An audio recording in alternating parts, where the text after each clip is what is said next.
دع الأيام تفعل ما تشاء.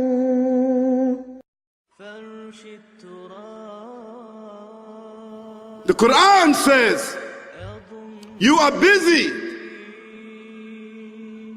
piling up, calculating, developing your careers, your money, your occupation, your wealth,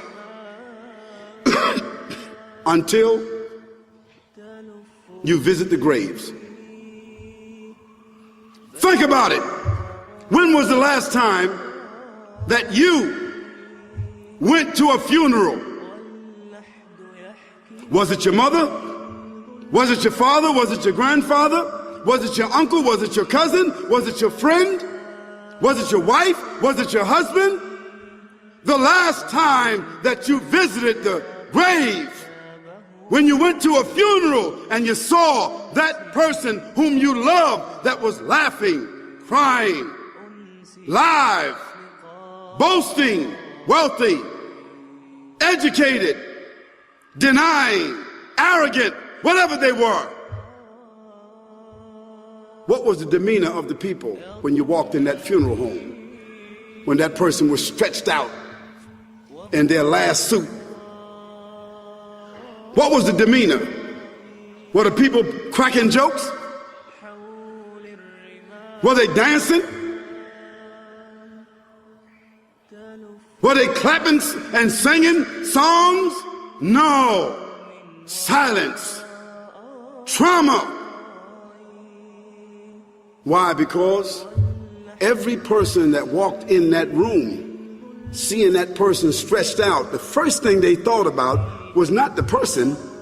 The first thing they thought about was that one day, this will be me.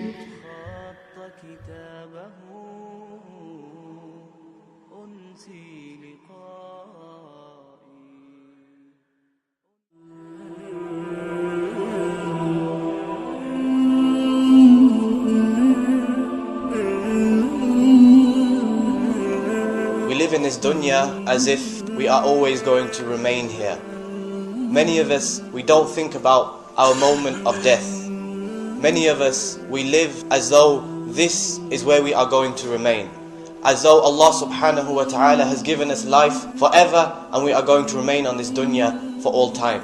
And there is not a single person here who knows what his moment of death is going to be like. The first thing that happens to this person when he is on his deathbed, his family are sitting all around him. His loved ones are making dua for him. And this may be us. The angel of death descends upon this person. The angel of death and his deputies, they come and they have black faces. And this is a creation which you have never seen before in your life. And at that moment, you are surrounded by your family, but you feel so alone. Because only you can see these angels. And you are trying to say to your family, help me, but they can't help you. And so these angels, they descend. And they come with a foul smell. And they come with a rough sackcloth from hellfire. And you are sitting there and you want to scream, but your voice is not coming out. And the angel of death comes and he sits at your head. And then he says, "O evil soul, come out to the anger of Allah and His punishment." And so your soul, it hides within your body because it doesn't want to come out. So your soul, it hides within your body. And then the angels, they beat that person and they pull his soul. And the Prophet ﷺ, he said, his soul is removed like a many hooked iron skewer. So imagine some wet wool, and the way you pull a thorny branch through that, the way it rips and it tears at that wool. And that's the way it tears at your veins and your muscles. And the person is in intense pain. And then they ascend to the first heaven. And they knock on the doors of the heaven.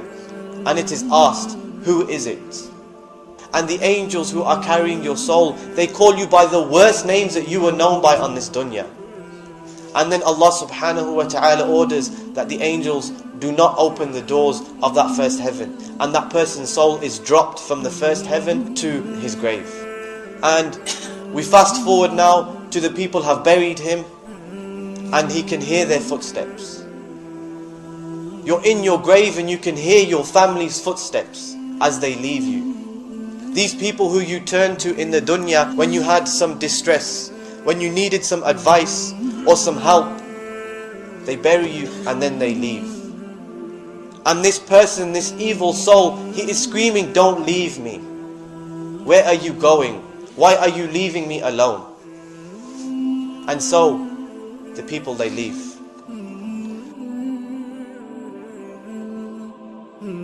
And then, in a sudden, he sees in the distance two angels, two very scary angels approaching him. They are called Munkar and Nakir, and they are black and they are blue. So imagine you've never seen this, and you see them approaching you, but do you have anywhere to run? Do you have anywhere to hide? Do you have anything that you can protect yourselves with? So they sit that person up in his grave, and then they ask him 3 questions, but these angels are rough. They're not going to ask you in a polite way. So the first question, who is your Lord? And this person, he didn't learn about Allah subhanahu wa ta'ala. He didn't learn about shirk. He just lived his life. He didn't care. He was too busy chasing the dunya. So he's going to say, oh, I don't know. Then they are going to say, what was your religion? And this person, he was too busy. He came on a Friday and he prayed his Jumu'ah, but after that he didn't pray. He prayed his Eid Salah, but after that he didn't pray. He didn't know his religion. He didn't care about his religion. So he's going to say, I don't know. Then the third, who is this man that was sent to you? He's going to say, I don't know. I heard the people, the masjid where I went to, the people used to say such and such, but I can't remember now. And then a voice calls out. The angels are told to furnish his grave with the furnishings of Jahannam. كل نفس ذائقة الموت كل نفس ذائقة الموت ثم إلينا ترجعون والذين آمنوا وعملوا الصالحات لنبوئنهم من الجنة غرفا تجري من تحتها الأنهار خالدين فيها نعم أجر العاملين